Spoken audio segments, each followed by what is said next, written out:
Today, September 26, landmark day because bago ako umalis for work, sabi ko kay Baby, naka-play yung Dodger game. Kailangan ko nang umalis for work. So, check mo kung nanalo sila or hindi. So, nagkita kami ni Baby ulit 3 p.m. for lunch. Sabi ko, ano Baby, panalo ba?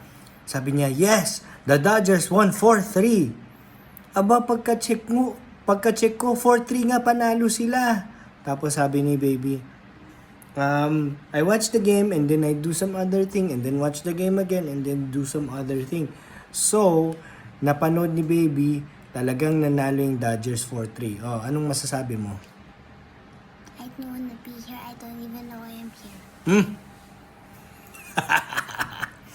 So, this is a historic day because pwede ko nang ibilin kay Baby kung nanalo ang Dodgers or hindi.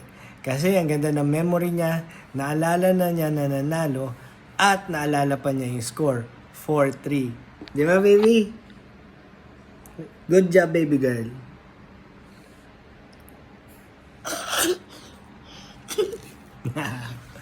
So, yan ang kwento, Dodger story of the day with Baby Reiki.